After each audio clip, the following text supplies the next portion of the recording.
Thank you, everybody, for being here. I'm delighted to be here myself. This is exciting. He downplayed it. I did come here especially. I am on my way somewhere else, but I came here especially for you because this is a subject I have a lot of interest in and a real passion for, so don't shortchange yourselves. The first thing I want to do is congratulate Russ for having the good sense and great wisdom to invite me to be your speaker. I know somebody, Mindy did it, but I do have a real passion for this. I just want to let you know I'm a little confused though about this re-entry business. I thought I was going to be able to re-enter the study abroad program. My bags are packed.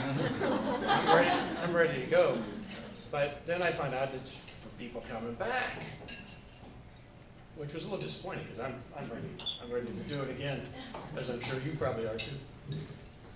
The one thing I want to make clear is that I know we only have a short amount of time, and I want to share some good news with you.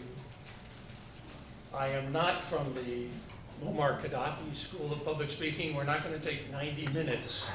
About that at the UN. He was supposed to be 15 minutes, and he took 9. So I'm going to keep it brief.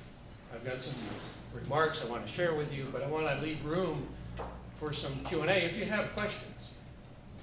If you don't, I'll keep telling my stories. Now, Russ was kind enough to mention Study Abroad Alumni International, and that's the proximate cause for my being here. That's the most recent thing I've done in this area.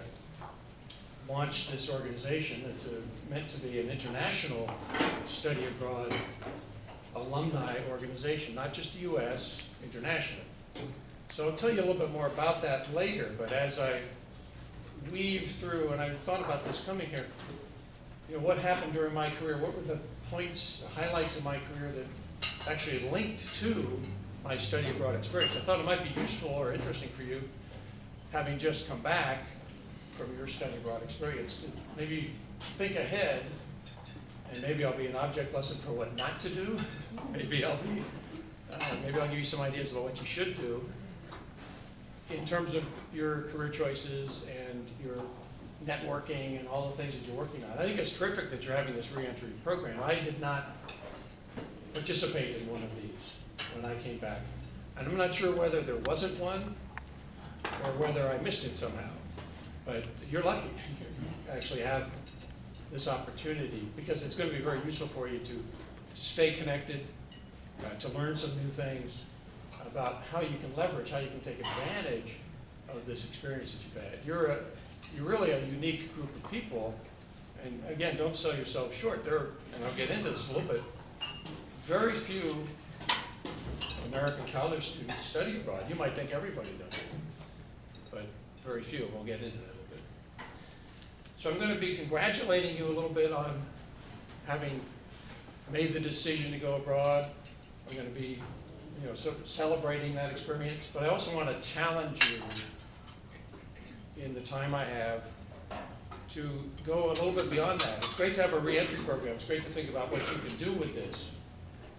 But there's more that I'd like to challenge you to do in terms of sharing your experience and creating a more global society here in the United States and worldwide. I think we hear a lot about deficits in this country. We hear a lot about particularly the federal budget deficit. But you don't hear anything about what I call the global awareness deficit.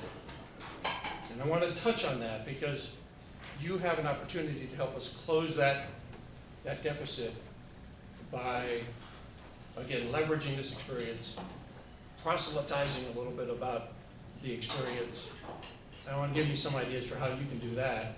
In addition to, maybe internationalizing your own careers, and your own educational experience, and broadening your own minds, and all that's great.